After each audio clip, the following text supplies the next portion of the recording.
Welcome to Walking the Blue Line. We're the Johnstons. My name's Lyle, I'm Yvonne. and we are a law enforcement family. And we want to invite you into our world. We're going to initiate a series of podcasts where we hope to discuss all the issues of being a law enforcement family. Yeah, Yvonne and I have had some trials and tribulations over the last 30 years as we've been married. We've been together for 32, and I've been involved with law enforcement and dreaming of law enforcement for close to 50 some years. In fact, you said it was more like a preaching calling, right? Exactly. Yep. I started dreaming about this when I was in fourth grade. Could have done a lot of other things, but this is where I was called to. And I think that the Lord had something in mind. Um, and I probably wasn't really in touch with that until this lady came into my life and we got closer to God, grew our relationship. We have been following this walk in the Walking the Blue Line. And it's started, with family of mine long before I was ever independent and out on my own. Most of my family was involved with Montana State Prison in Deer Lodge, Montana, where I grew up. And I have some family member in Ohio that are also involved or police officers. Right. And I have to say, although the law enforcement line was my main area of expertise, I spent some time in the military. And when Yvonne and I first met, I was a military member in the National Guard, as well as working in law enforcement. And although she has some family members, that probably wasn't her first choice for a husband. No, probably not. It's kind of a love-hate relationship there. Yeah. I told her she should love my job. And I think over the years I loved you. she's grown into it a little. Yeah, I don't think she's ever loved the job. Oh, it's a little scarier on my end of it. You're wondering if they're going to come home at night. And now I have a daughter and son-in-law who are in the same field. So I worry about them too. Our daughter, Dallas, has kind of followed in my footsteps. She was dating a young man who is someone I would have never envisioned in law enforcement when I first met him. He's grown into it quite well. Well, I wouldn't have envisioned him as my son-in-law when I first met him. No, he did like horses. Drove an orange car. He was a little bit of a city boy, and Soccer player, skateboarder. And our daughter is the exact opposite. She's a country girl. She's a horse girl, and she grew up riding horses and competing in 4-H. What was that other? She did WASAT, which is the Washington High School equestrian team. All the girls did SASHA, which is Spokane Area Horse. Small Horse Association, yeah. So our kids have, had this country lifestyle. We've had all of the various farm animals with sheeps and donkey and chickens. But getting back to Dallas, she converted Drew. Yep. He is now a country boy, and they own a farm not far from ours, and they actually work together on several, they're not really dude ranches. What were they? Yeah, like guest ranches, somewhat dude ranches, but more so they just went for daily trail rides into some of the national parks. But they moved to Wyoming and Montana, both of them, over the summers and worked there, well, for what, 3, 4 years? At least 3 years. They spent a couple of years in Glacier area and 1 year down in the Yellowstone area. So, and by the Tetons. Right.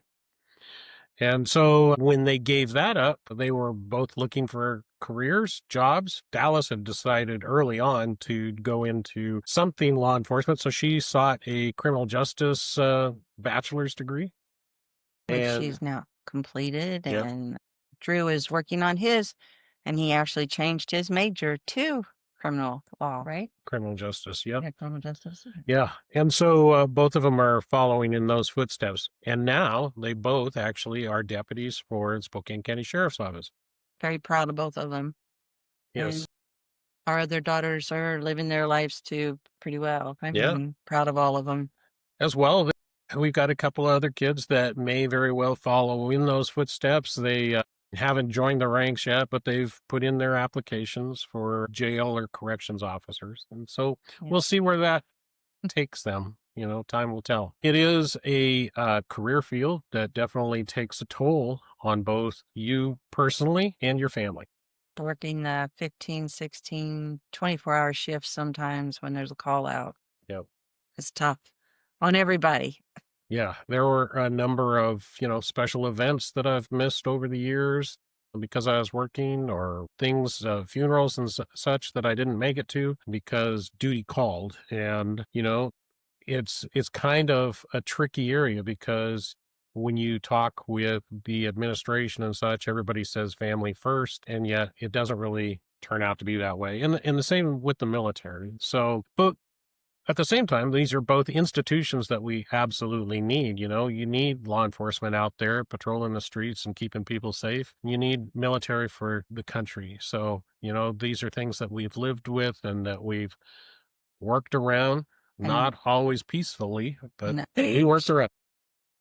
But we hope to give some light to all sides of this kind of life, walking the blue line, the comedy, this scary stuff, God and how he's influenced us, and working, with people. Doesn't seem like it, but that's kind of your job, is you work with individual people and their families, and you're trying to help them. And a lot of them don't really think that. Even if they're the ones that call you, they end up cussing you. Yes. Um, And Yvonne hits it specifically on the nail on the head, is that one of the things that we hope you'll get out of our program is the fact that law enforcement is here to help. It's why I chose that. I wanted to help people. It isn't all about power hungry cops and trying to stamp on people's rights or any of those kind of things. I knew that I didn't want to be a firefighter and I didn't want to be a medic, but I wanted to help people. And this is an avenue that I found I could do that. Speak up for those that can't speak up for themselves. Speak up for the people that are the victims of the crime. well, and you were also um, on cold case files, and you were able to solve several of those, like 20 years old. Yep. Uh, I had some great partners that I worked with, and, it's a team effort. But I did get the credit. I got a credit for solving a cold case here in Spokane County. It was the first one to actually go to trial and have a conviction. And we put someone in prison that needed to go there because he had taken a life. And the number of victims aren't just the person that was killed, that whole family suffered.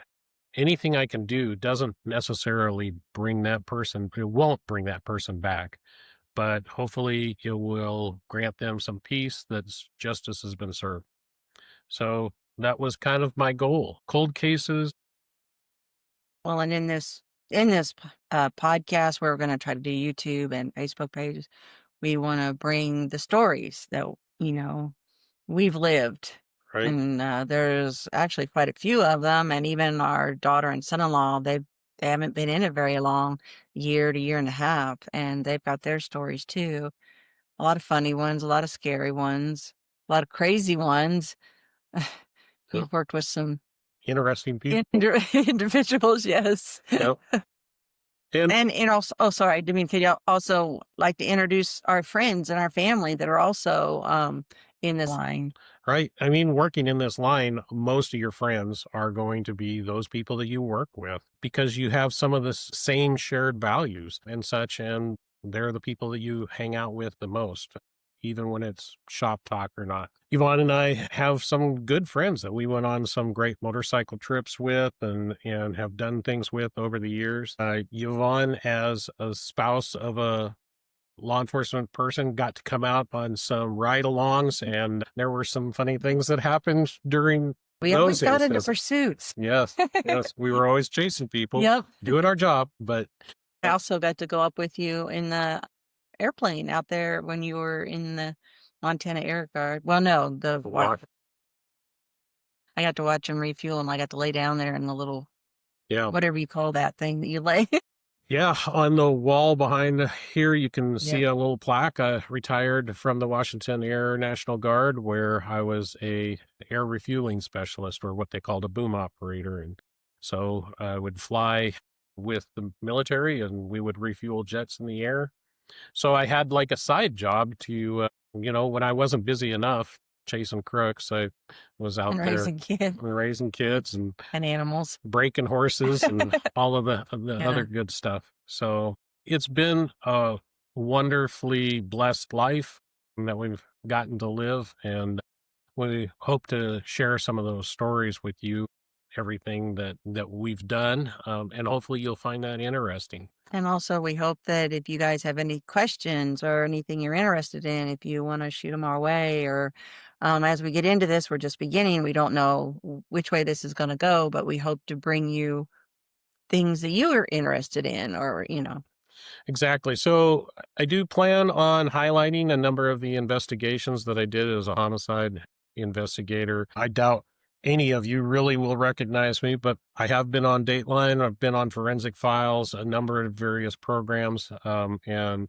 so some of the cases that we'll highlight have either already been on television, but there are many more that took place that no one has ever heard of that had their own interesting twists and turns. So we hope to bring those to you.